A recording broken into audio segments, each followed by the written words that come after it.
Hello and welcome to 100% Real with Ruby. Today I have the Ali Gilbert on, and I think this is episode 4 we've done together. We've done quite a few, but the last one hasn't been for a really long time. And I love Ali because we are kind of like twins in a few weird ways. We like weird concoctions of food. We have a protein obsession. We both started off in the exact same place with the exact same coach, with the exact same fears, and we got through it in similar but different ways to the places that we are now, where we aren't so body dysmorphic. We aren't so hyper fixated on every single nook and cranny on our body, and we love our carbs, unlike when we feared them before. So with that, I'm bringing Ali back, and we set the context as those who still have quite a lot of weight to lose, but you've been trying to lose this weight for pretty much your whole life. On and off diets, on and off plans, trying the next best thing, what people typically call the yo-yo dieter. And then on the other spectrum, people like where Ali and I kind of were, where many others are, under-muscled. We feel like we don't know that it's a muscle problem. We feel like it's just that we just need to turn this last bit of fat into muscle. We just need to tone up this little area or harden up this little area. But in reality, everything we're doing is taking us further away from our goals because we're not doing anything productive to build muscle. We're not really in a place to lose fat because we're spinning our wheels, kind of like a yo-yo dieter, but more of a yo-yo mindsetter. So with that, here we go. Ali. Fear of eating more, fear of doing less, a fear of eating more again, a fear of carbs, a fear of increasing our calories, a fear of hearing the words, eat 300 grams of carbs, Ali Gilbert, eat 300 grams of carbs, Ruby, from our very first coach. Tell them a little bit more about where we started, how we started, the fears we had, feeling like our body was different, and yeah, pretty much just talking about our start, the fears around that, and more on carbs and eating more. It's funny because, now that I'm 42 and I look back at like what I was doing in my 20s and my 30s, and everybody always says, if I knew then what I know now, but it's so true. Like I started lifting at 15, but if I actually kept with it the way I have been the last 10 years throughout my entire life, I'm always like, I wonder what I actually would look like. But like every female, we get away from eating enough. We think, oh, we have to shrink, we have to get smaller. And like back in the day, butts were not in. Like having a big butt was like, you were shameful. Like we had to cover it with a sweatshirt and everything. Like nobody had a big ass.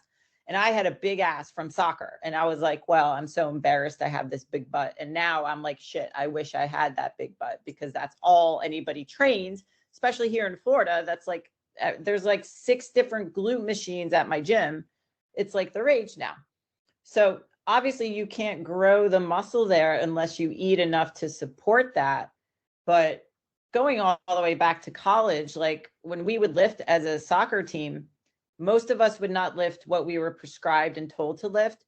And after that session, we'd go to the campus gym to do cardio because we thought, well, we're just going to detract what we just did in the weight room so we don't get bulky. And I'm like, oh my God, that was so embarrassing that we used to do that. And of course, drinking alcohol and partying and everything, you can kind of get away with that in your early 20s or when you're in college. But outside of that, you have like real life responsibilities. You actually have to look kind of like what you're trying to sell. So I don't think that my physique was the spitting image of like, oh my gosh, I want to be jacked like this chick. Now I feel I represent what I want to sell a lot better. But it took a lot to get to this point because I don't even know what I was doing workout wise, because after college, you have like no workout program, you have no reason to train. You're like, what am I even training for? I just want to look good. So you do whatever is kind of popular. So back then it was like kettlebells were actually really popular in like 2005 and 6, even though they've been around for years. And then high intensity training and metabolic circuit training and all that stuff. So I thought I was doing the right thing. Why aren't I not shreddy looking? Then CrossFit became a thing, and then everybody looks a certain way. And I was just like, why don't I look like this? Maybe I have to eat less. Maybe I have to go zero carb. Maybe I just do protein and fat. And I tried all the intermittent fasting protocols. When John Berardi came out with his ebook in like, I think it was 2007, I tried every single protocol in there. Fucked me up. So we've tried everything. We've been through all these different diet fads because it also helps us to speak from experience as to how it felt for us. Not that that means it's not work for somebody else, but hey, at least we've tried it. And then now I'm not so afraid of carbs. I don't want to say I don't have body dysmorphia because I feel like we kind of all still have some sort of that. Highly, especially when you get to a certain level of leanness, and then anything above that, you feel obese. But now I could actually articulate a lot better to clients, which, we deal mostly with men, and men have all the same fears. If what you're doing right now is not working and what you've tried has not worked, or it only worked for a little bit, there's obviously some sort of gap and disconnect there. And quite often that's sticking with something long enough to be able to push through the uncomfortable part, which for you and I, we had to gain weight before we were able to drop weight, and then see the forest through the trees. It's very difficult to paint that picture for a client or to help them feel like, trust me, it's going to get better, but it might get worse before it gets better because everybody wants it yesterday and they feel like 3 weeks is an eternity. And I understand that. But as the months go on and you start to transform because you've outsourced your fitness and nutrition, so you can't negotiate with yourself and you can't make dumb decisions based off what the scale says that day or how you look in the mirror or how you feel in your clothes, it's a lot better process, because then your mental energy can be spent towards something of higher priority or equal priority as your family, your work, and all that stuff. So it's a learning process. I love that part where you mentioned that no one's willing to stick with it for long enough. And in the same breath, you mentioned that you and I did have to go through a process of gaining weight before we lost weight. And if you haven't listened to the last podcast with Ali, I remember this very clearly in the fact that luckily you measure things in pounds, we measure things in kilos. Ali and I literally had the exact same journey with the exact same coach, with the exact same scale bullshit. Except I didn't have the luxury of being confused by what the fuck a pound was or what the fuck a kilo was, because it was kilos to kilos for Luke. With her, it was either standing on backwards on the scale and then just letting that number go automatically to the log with Luke, or it was just logging it in kilos when she didn't know what the hell a kilo was because she does everything in pounds, which helped her a lot get through that stick. But even if the scales are out of the picture, I feel like a lot of people now, because I hate controversial opinion, how your clothes fit can be the worst metric for the majority of people, especially if you're, number one, a petite woman, number two, just medium average in general, or skinny fat, because how you feel in your clothes is very subjective. It feels like it's not, but it is, because your pants did not suddenly get tighter in 3 days. You did not just gain a whole bunch of body fat in 3 days. If in 3 days, that's when you're complaining about it. And you can't just say, oh, it's been 2 weeks, my clothes are getting tighter, I'm gaining weight. Well, that's not by my doing, because I didn't put you in a surplus that big to have your clothes be an issue. So what exactly is going on here? So actually, let's also start it off with, why is a coach so valuable in this? The gaining before the lose and the fear of getting bulky, that kind of factors into where the clothes can be such a detriment, where the scale can be such a detriment. But then if you put yourself into the mindset of who's listening to this, they're fearful already as it is, because like, I know my story, and you can bring in yours as well, in that I struggled so hard to even see what I wanted to see. I felt like I was grinding it, but my body was different. My body just got bulky. it only put on fat. I felt like everything just stuck to me. Carbs don't work for me. I've struggled so much to stick to this calorie amount. There is no way I can do a diet again. And then the fear of, but I'm going to have to do a diet again if I gain all this weight back. And I know that I struggle with dieting because I don't want to eat less. I'm struggling to eat less. I want to be able to just be able to eat more like she does. But if I gain all this weight back and get further away from where I am now, I'm going to have to lose it again eventually. I'm going to have to do a fat loss phase eventually. But I can't do that. I'm struggling. And I know a lot of women are in that mindset. And that is because you are not living at maintenance. You are not doing the process that you need to do to get to where you need to be before your body senses that it's safe enough to lose fat, before your body senses that it's now thriving, it can optimize its functions to be in a place to lose fat, which even then you should still push that phase for long enough, because Ali and I did this for more than a year. It was like 2 or 3 years we pushed it for. And that process of building yourself up again, building the metabolism up again, that shit does not work if your mindset is still thinking about the next diet, of cutting, of restricting, because you're not mentally free. Take that over. It's so hard. And I will say, like, the difference with men and women. So when our guys' clothes fit different, like, I'll have guys say, I had to go get my suit refitted, and my pants are tight around the quads and the butt. Like, they love it. They love when the shoulders, everything's tight, and they need to get their suit let out or something like that. If you need to get a whole wardrobe as a man, usually it's a good thing. And that's either because they've got bigger shoulders and a smaller waist, or because they've lost a lot of weight. And they never realized or thought that they could actually be in a place where that happens. So it is very subjective for both men and women. It is quite different. And a lot of people get married to knowing their body fat as well, which I've talked about, how DEXA scans and in-bodies and stuff like that. If you want to get it done, that's totally fine, but it can really ruin your day. And I made a post yesterday on that. I was like, too. Oh my God, what the fuck? Yeah. Did you see my Facebook status yesterday? Right before I slept, the last thing I saw was someone on a Facebook group saying, I got these 2 scans 2 weeks apart, and I feel like I've been doing everything, eating clean. I've cleaned up my carbs, but I've gained all of this like fat, and I've lost muscle. I'm defeated. I'm eating in a deficit.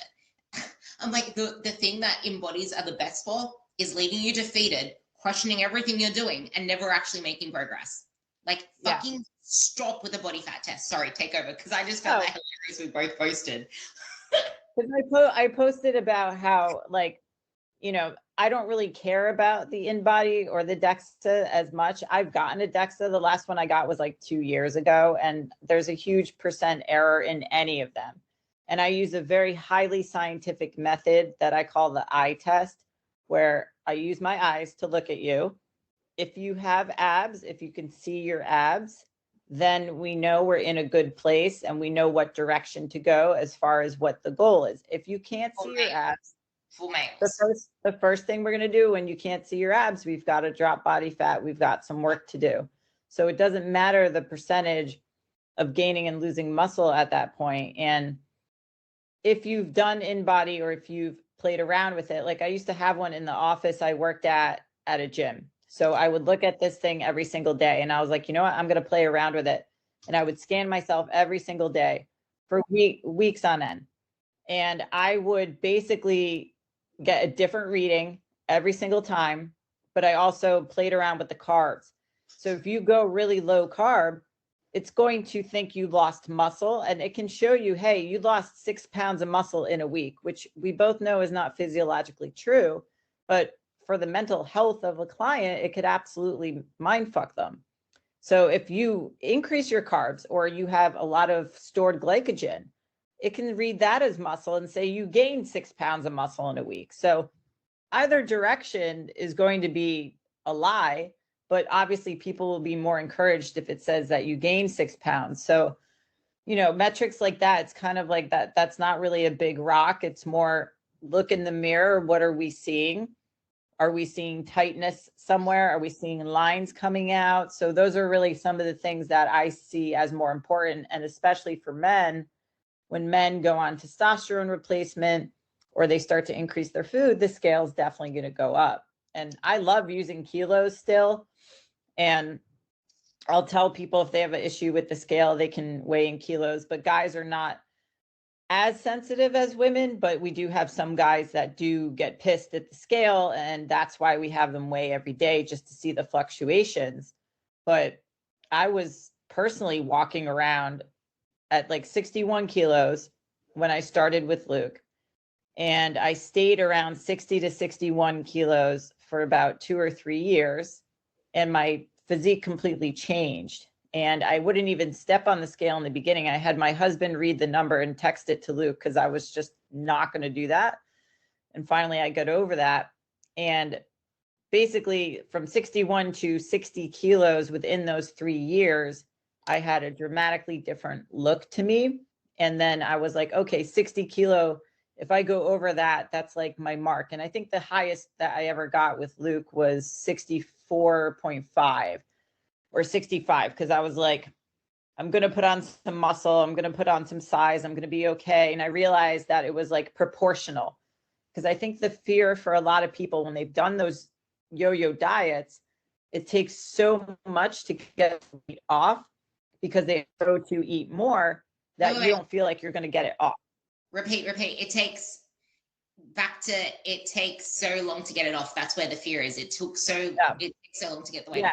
That is important, guys, because this is the fear so many of you have, because you feel like it takes so long for you to get that weight off. But if you do it right, the right way, which we're going to talk about very soon, it's going to just quote unquote melt off. It does take effort, but comparatively, it will melt off. Yes. And it's hard to understand that if you haven't been through it. So I totally can relate to that fear. So it's a lot of acknowledging the client's feelings and then also showing them what their progress has been, which may not be scale related victories, but it could be how they look, because the way anybody sees their photos is never going to be the way somebody else objectively sees it, and their progress in the gym. And then over time, all those compounding victories add up to having your physique change as a byproduct. So when I thought, oh, well, I can't go above 60 kilos because that's where I looked my best, I would freak out if I was above 60 and think that, oh, well, here we go. We're going to get fat again and it's not going to come off. The lowest I ever hit this year, I was like 55.4. I had never been that in my entire life. And now I'm sitting literally 56, 57. I've been here since like January. And it's so much easier to stay stable than ever before. And I tell Luke this and I laugh because I'm like, dude, my diet is not like it was when I first met you. And he knows that I eat a lot of fake stuff. And people like see that as a thing, because then they're like, well, if I have to eat real whole food every single meal, which is a very good thing.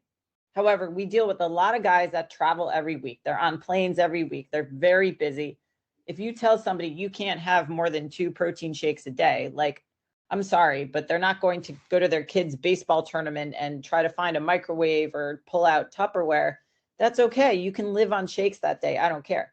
So they like that I relate to them in that sense, where I will eat fake things. I will drink protein shakes and I can still stay the way I look, because you have all the big rocks in place, which are prioritizing protein and all that stuff. But I trusted the process enough with a coach to push through the uncomfortable part, which was getting calories up, to now I can raise calories for a week or so when I know I don't have an event or anything. And then it takes 2 to 3 weeks to actually look the way I want, even less, like a week for a photo shoot. So I can look photo shoot ready, give or take a week, year round, because all the habits I built and everything I learned from having a coach, who I still have, this is year 7, I've had him, I can implement all those strategies and just live my life and eat whatever I want. And maybe I don't go crazy, but now I know if I do go crazy and I gain 1 or 2 kilos over the course of a week, it's going to come right off, because I'm on autopilot and I know exactly what I have to do. And if I freak out, I have my coach to put my head back on straight and tell me, shut up. You know that this is what we go through anytime the scale goes up too quick. But there's so many variables that go into that. And even just this week, I started increasing my protein to like crazy levels. I ate, 240, 260, 360 grams in consecutive days. And I felt a hell of a lot better. And Luke was like, you don't need to eat 300 grams. Like that's 5 grams per kilo. Like that's crazy. But it was a lot of work. And it shows that if we can just get clients to do one thing, which is hit minimal their body weight in protein, which 2.2 grams per kilo, that alone, if they can do that, I think that they will find a dramatic change in their physique. Because as you know, people undereat protein, and protein's almost, it can be categorized as like 0 calories in a sense, because overeating protein is not going to end up in storage of body fat. It's very difficult for the body to do that. So that was one of the big things that I learned. And to answer your question about the importance of having a coach, it's similar to trying to do your own mechanic work on a car. I know how to change oil. Would I trust myself to do it the same way a mechanic would? And then if anything goes wrong with my car, I don't know enough. So I bring it to a professional. And we have tons of clients. They've maybe played sports. Maybe they've done workouts in the gym. They've taken classes. They may know enough to get by, but this is not their profession. This is not what they spent their career learning about. So outsourcing that, just like you would grocery delivery or maybe childcare or house cleaning, this is outsourcing your health and your fitness and your nutrition. So you don't have to think about it. All that mental energy decisions. Yeah, that's the thing. Like a lot of people say, I don't have enough time or I don't have enough money for this, that, and the other. But it's like, do you realize how many resources you are saving by outsourcing this to a coach? Just because you eat, just because you think you should already know how to do everything because you've tried these diets before, or we can go into a whole other podcast on how general advice online can be so toxic. Even if it looks seemingly right, or even if it is good advice, it can be completely wrong for you. Especially there's so much I want to touch on. But yeah, like that's the thing there. And kind of I wanted to talk about why protein is so beneficial, because so many people are just like, oh, you're fine with just 1.6 grams.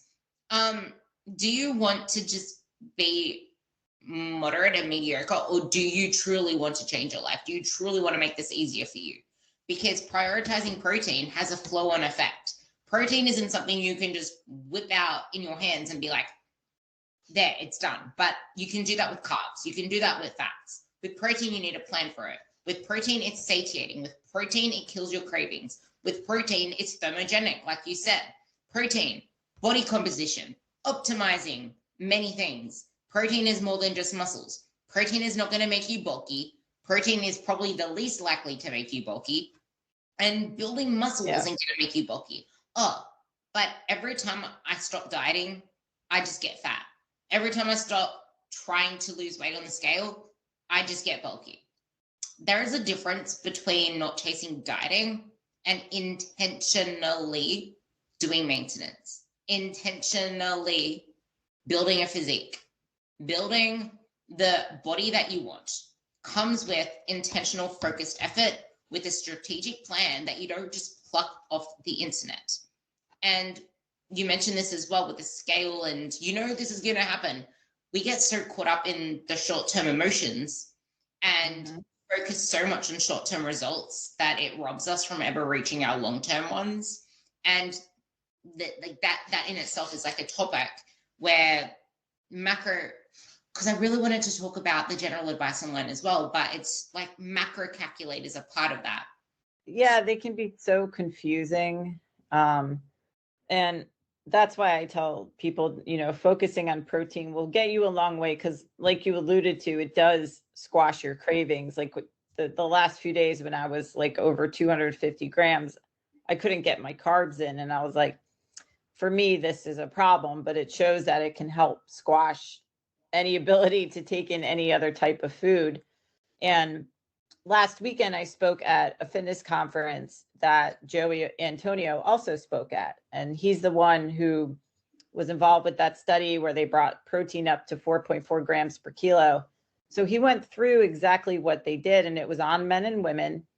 And he was showing their blood work before and after. He was showing how, like, their food log of how they hit that. And he was saying, like, one of the biggest complaints he got was from a girl who was saying that she was so hot and that she had to sleep with the covers off and the fans on and everything because it was so thermogenic.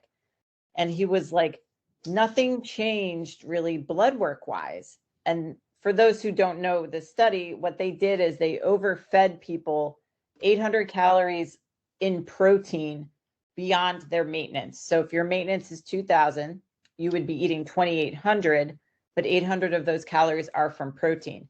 And he said one group lost body fat and nothing changed with the other group. So you could actually proven overeat protein and not gain body fat. And that's where this whole experiment of, like, I just want to see how much I can eat in a day. Now, granted, I had like 4 shakes, 3 packages of deli turkey to get it in, because for me to eat like a full meal, that's a lot. I'm not a big eater. I'm an under eater at heart. So liquid shakes, totally fine. He did this study with whey protein. So they were taking in a lot of whey protein, and it did not affect their blood work. And the myth with the kidneys, you know, that you and I know is still a myth. There are clinicians who still give that fear to people, saying it's going to hurt your kidneys. It can't create anything pathological. But if you have a kidney pathology beforehand, then that's another discussion. But this does not cause anything.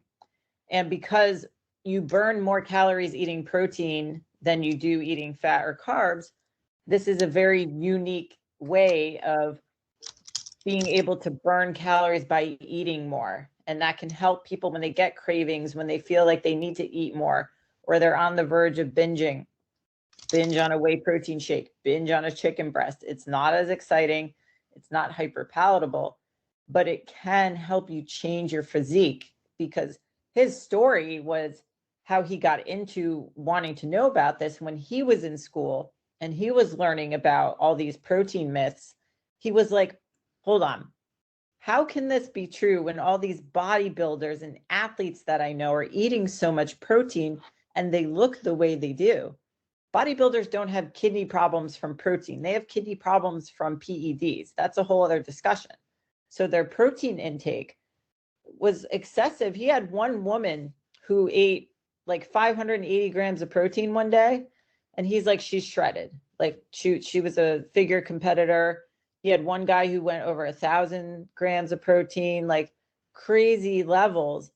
So I'm already at 3 grams per kilo for where Luke has me. And I went to 5, and I was like, it's work, but if it's something I want to stay dedicated to, I absolutely can. However, for me, it's just not necessary because I need the carbs to train. But for people who are struggling with what direction do I go, the easiest way to cut the bullshit, you cut that? No, the easiest way to cut the bullshit. The easiest way to cut the bullshit is to just eat your body weight in grams of protein. And if you're hungry, eat more of it. And you'll eat less carbs and fat, guaranteed. And now the confusion of, well, what counts? Can I go eat ribeyes? Can I go eat chicken breast? What can I have? Obviously, a ribeye is delicious. So maybe 1 ribeye is okay. I wouldn't have 4 of them in a day. But err on the side of leaner cuts, like a fillet or shrimp or fish or chicken breast and stuff like that. But guaranteed, even then, like, the fat content is not going to blow you out because you're going to be so full from the amount of protein that you eat. That would be the most simple step for somebody to start with, is to start there. And if you don't know if you're there, you have to track to see where you come out at. Because a lot of people, when they do track, when they never have, their protein is much lower than they think it is, and their fat is way higher than they think it is. Yeah, that is absolutely true there. And I will say, if you're not sure on this, are you sure that we weren't separated at birth, by the way? First, we have the body fat thing that we've spoken about literally at the same time. Because you said last night, I said last night, you posted something on high protein and you started talking about high protein and doing high protein. You obviously didn't see my post because you were busy, but I literally just put one up 2 days ago featuring with Ellen Aragon on why 3.4 grams of protein can be a really great way to optimize your body composition if you can push it up to that. If not, the greatest hack is knowing what sources are lean sources of protein so that you don't end up over in fat and carbs. So go back to the 4th of June, post on my page, or just inbox me protein. You can inbox Ali protein for her little spiel on protein as well, because she put one up at the same time as us. And if anyone messages you protein, you have to find that protein reel. But I will. That's the thing with protein. If you can find lean sources, that is going to fill you up a lot. Egg whites. And the funny thing is that I actually eat 4 times my body weight. I eat about 180 to 220 every single day without even using a single bit of protein powder. Like I'm on the I love food a lot. So you can't use the excuse, I love food too much, I can't get results. No, you just need to make the changes in your lifestyle to facilitate the things that you're not willing to trade off. Like, I love food. I love eating. I have to push my activity up. I have to, like, I'm maintaining on so much more than I did when I started because I have a shitload more muscle mass. But that is only a part of the portion. I'm way more active outside of the gym because I'm not smashing myself with HIIT, with circuits, with metabolic circus buffoonery that's going to leave me without any energy to do anything else outside of the gym, which is where a lot of people fall short with their calories. But like you said, with the heat as well, that is a waste of calories. That is your body wasting calories by being more thermogenic and making you hot, because heat is your body just giving off calories for the sake of giving off calories. And the weird thing, sorry, sure. I didn't mean to. No, the weird thing was I had more energy those last 3 days, and I was like, this is very strange, because I wasn't eating as many carbs, because I usually hit around 200 carbs. I was only reaching like 100. Granted, it was only 3 days. And I tried to keep it up yesterday. I only hit 180 today. I don't know where I'm at. I have to look. But just like you said, you're eating beyond.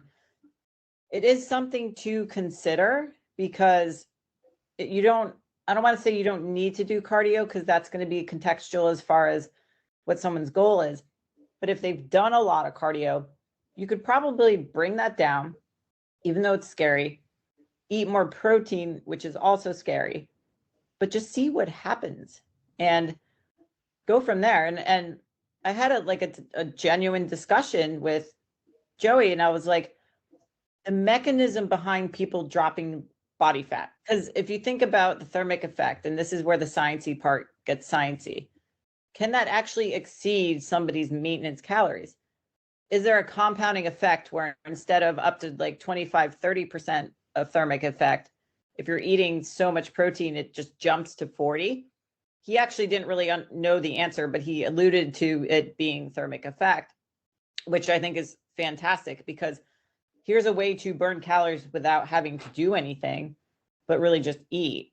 So that would be like going back to like, what is the one step to start with? Start with that.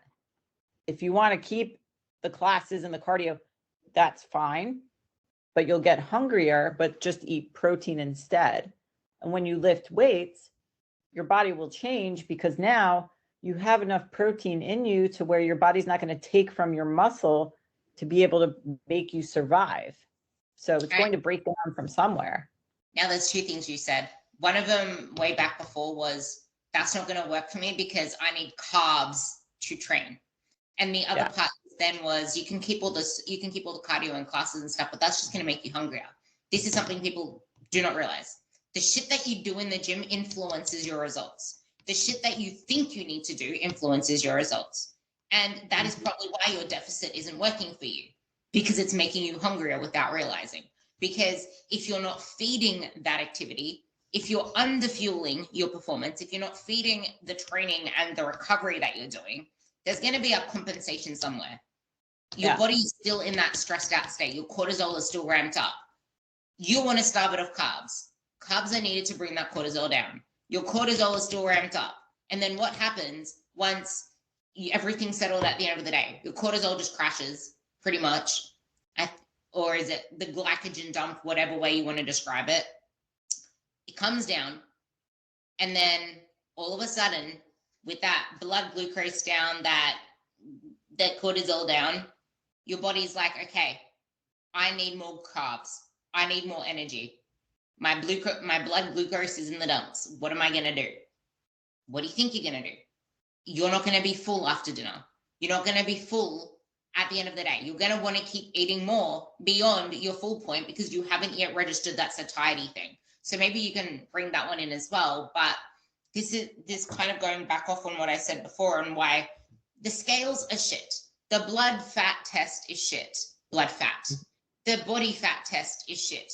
Macro calculators are shit for the majority of people for long-term physique change. For long-term physique change, especially macro calculators, because if you're starting off really overweight and you put your weight in and you put your height in and you put your activity in, it's probably going to tell you that 26 or 2,800 calories is a moderate deficit. But here you are with a lot of extra body fat.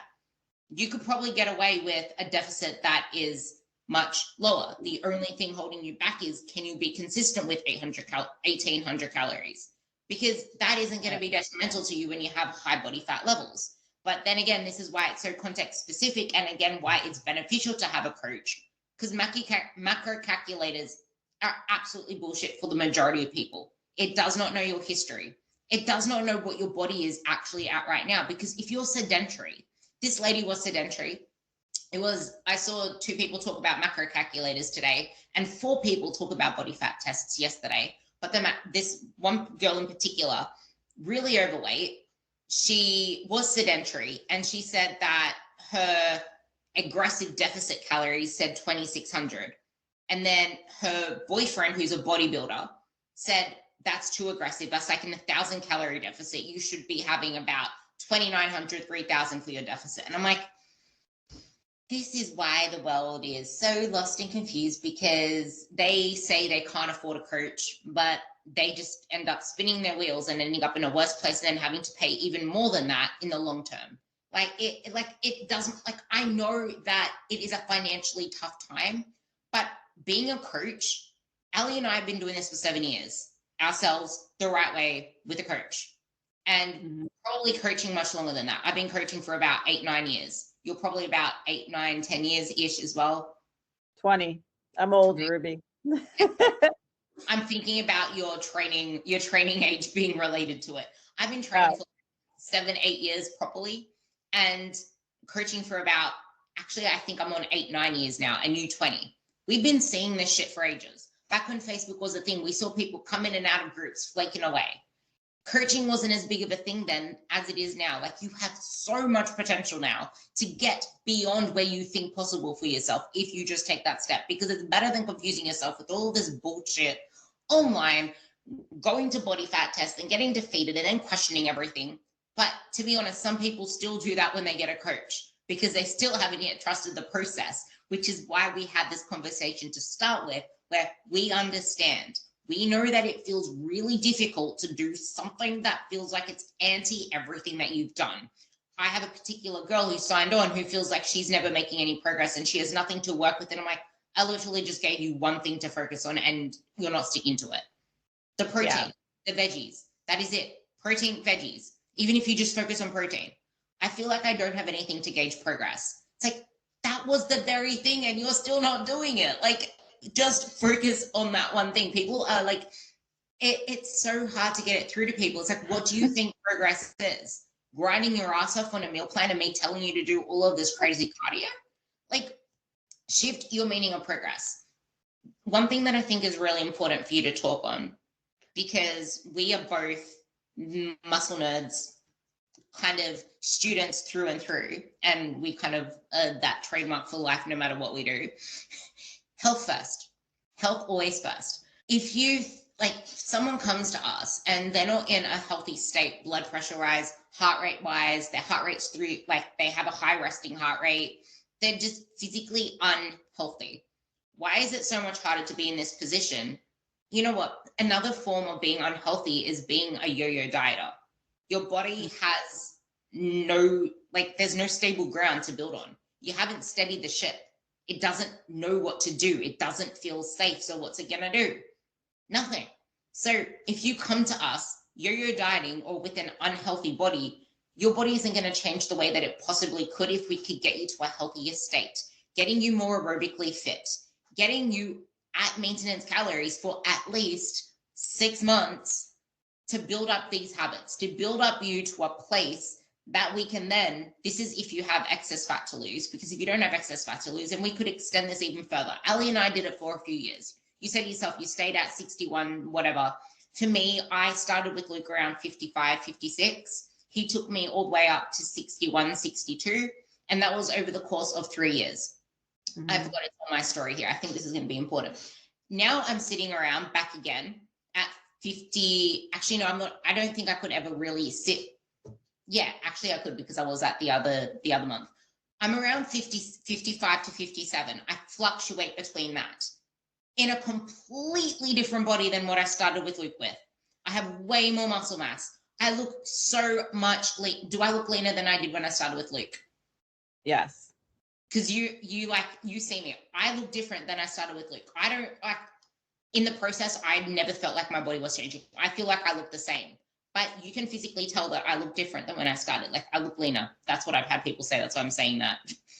Yeah, no, it's true. It's helpful to talk about this for people, and also to touch on the fact that they probably think it's easier for us because we like working out, and there's days where it's a struggle. There's days where, you know, I don't really want to look in the mirror. There's days I don't want to step on the scale, but now I realize if the scale goes up, that's normal. If it goes down, that's normal. Like, it's not a win either direction. Does it freak me out some days? Of course. Is this always easy? Absolutely not. Do I have to navigate going out to dinner, being on the road, doing events, all this stuff? Sure. Are people going to make fun of you? Absolutely. And that's a part that people don't usually realize. I have to have this conversation with guys all the time. I ask them, is your wife on board with this? Is she similar to you? Does she support you? Do your friends support you? Are your friends healthy? Who are you hanging around with in your social circle that has this same mindset? Are they guys that want you to go out and drink with them every weekend? Because your social circle can and will change if you're the only one who is now taking fitness as a priority, wanting to go to bed early to get to the gym, starting to become addicted to the gym. It's a shift that triggers other people, and other people may want those same goals, but they can't get themselves to do the same thing. So they're going to speak negatively. They're going to resent you. They're going to be upset. And that's a part of this whole process that I think a lot of people subconsciously know is going to happen. So they don't talk about that, but that's where their inability to be compliant comes through, because on the weekend, one of their friends was giving them shit and they gave into it. And I tell them, I'm like, guys, you're going to fail. You're going to have a couple drinks when you don't want to. You're going to eat something that you don't want to. Over time, you'll become more confident. You'll become more resilient to that. You'll be able to shut out that noise, because you'll realize the more you change your physique and focus on yourself, the better your family life comes, the better your business is, the more respect you command just by walking in a room looking a certain way. We have dealt with a lot of CEOs and business owners who know exactly what they need to do in business. They will come to coaching sometimes and tell you what they need, but they don't really know what they need. And you have to ask the question, whether it's to a client or yourself, is what you're doing working for you? Because there's a reason you came to talk to me, and that's because you've taken yourself as far as you can by yourself. I'm in the same boat. When I tell clients I've had a coach for 7 years, they're like, what? I'm like, yo, I'm the same as you. I am no different, other than I chose to make this my career. I still do not want to handle my own nutrition, my own fitness. I will make emotional decisions, and negotiating with yourself is one of the hardest things that you'll ever do. And you'll spin your wheels, like you said. So being able to have somebody else objectively see things and know the path that I'm on when I don't even know the path I'm on is so much more helpful, because We know the roadblocks and the bottlenecks that people are going to come up against because they're always going to have life things, birthday parties, vacations. You get stuck at work. You're at a kid's tournament. You just ran out of time. You didn't manage your time well. Those are all normal things. And it's not saying you failed. It's helping you navigate those for when it happens again, not to punish you for stuff like that, because you're always going to have stuff come up. You're going to move. A parent is going to get sick. Something is going to happen that you have to prioritize your attention to. And we want you prepared and equipped to be unbreakable to any type of adversity that happens in your life. And that's what we're here for. We're not like, here's your macros, here's your workout plan, do as we say. It's more of a support system and somebody to help guide you for when these big things that you have to confront come into your life. Yeah, and this shit happens over time, not over a week or overnight. And that this is the stuff that keeps your results permanent. This is what ensures that you're successful long term. And this is kind of what I was saying before as well, where I am leaner now at the same body weight-ish, but I now, granted, I actually think I lost 3 or 4 kilos of muscle over lockdown period because I didn't train for about 2 months because I tore my hamstring, and then I had to rehab my hamstring. So I lost a lot of muscle mass over that period. And you don't realize what you lost until it's gone. I never appreciated the building phase until lockdowns. And if you didn't have the luxury of building something phenomenal before lockdown and then losing some of it and then getting the hunger back, if you approached it the right way instead of saying, oh, I wish I was back there again. Oh, I'll never get back there again. But you're actually like, I lost so much. I appreciate this so much more now. Now I want to build. But that doesn't mean that the mindset of fear of, oh my God, there's going to be fat to lose later. Oh my God, I'm going to get bigger. Oh my God, I'm going to lose my ab definition. Oh my God, all these things can come up in your head, but it's like at the same time, I've lost weight before. I trust myself to be able to get to that position again because how long have I been doing this before? I think when we're in the moment, it's so easy to get heated, but if we realistically have the discussion with ourselves, because if you've been overweight before and or you haven't been overweight before, but you've struggled before, or just been in a position where you weren't where you wanted to be and you struggled. It's hard to have the recognition that you're not going to end up back where you were because your whole lifestyle is different. You have different priorities now. And you might slip off, quote unquote, for a week or two, but it's going to feel so foreign to you that you're going to want to get back because of how shit you now feel, how your life has just crumbled away. Because the one thing that has been your anchor, which is your training, your nutrition that made you feel good, you experienced what it's like to thrive, to feel really good because you allowed yourself to mentally as well. Now you want to go back to that again. It's not something that you're going to stray from all the time. It's just a place that you visit, recollect yourself, and get back on track. But sabotaging yourself and berating yourself for falling back to that is not the way to be. And I think, because I wanted you to talk on this, just to like sum it up in a way as well. The health first, yes, because I want to bring that health into this last aspect. But I know you speak a lot on, it kind of touches on what you were talking about before. It's not a bad thing that things change for you as you embody this lifestyle, because your lifestyle changes for the better. Your environment changes for the better. You make more money. I have girls that are making double what they used to, close to double what they used to make now, because they've either gotten promoted at least 2 times in the time that we've worked together, or they had the guts to quit a job that was draining them because they realized that it was leaving them defeated without any energy, and they wanted to start prioritizing their health. So in doing that, it allowed them to go for better jobs. But this is an internal job.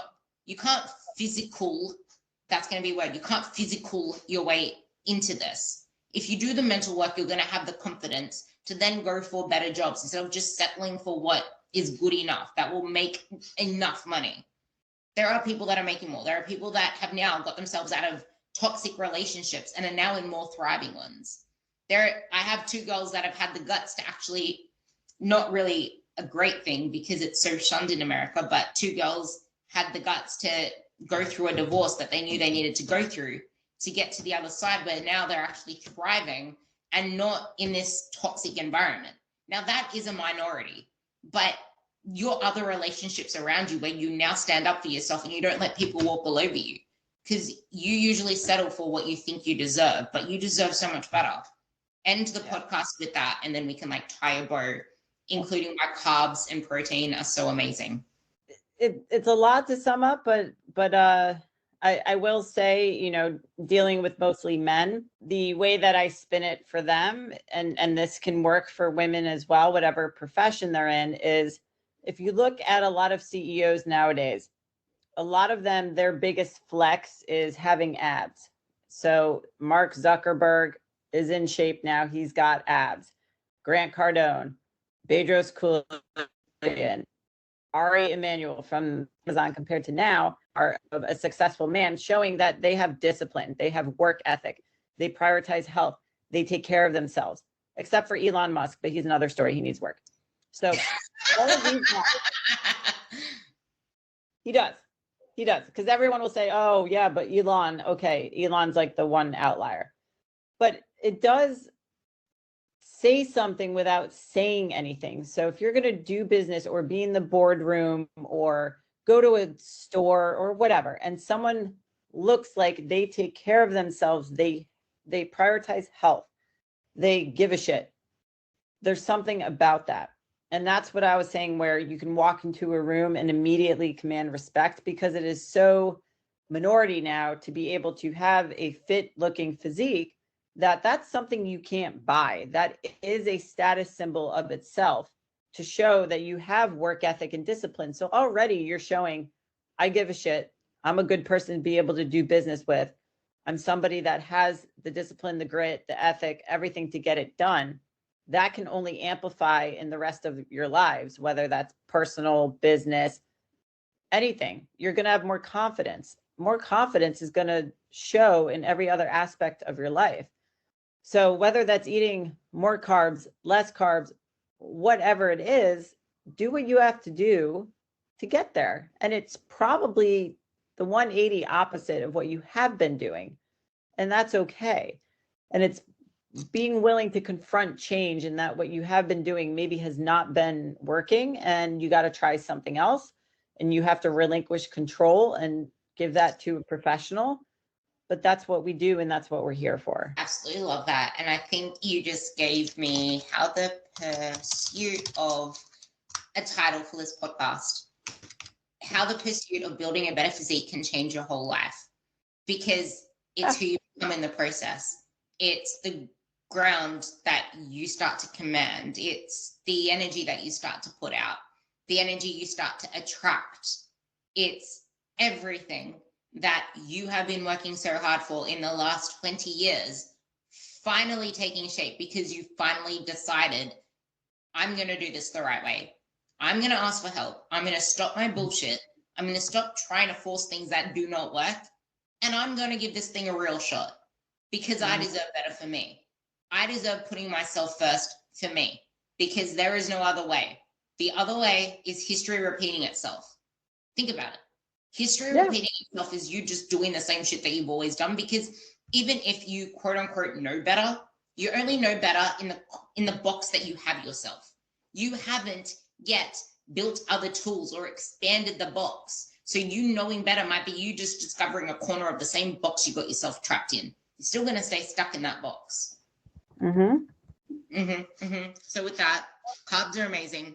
Eat your damn protein, lift the muscles. I mean, lift the weights, build the muscles, and check out Ali on Instagram at the Ali Gilbert, because she's fucking amazing.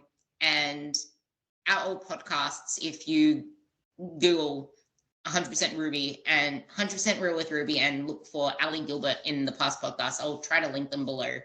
But honestly, our podcasts should give you hope that it is possible, because both of us were in a place where we never thought that this was possible for us. And now look at us years later.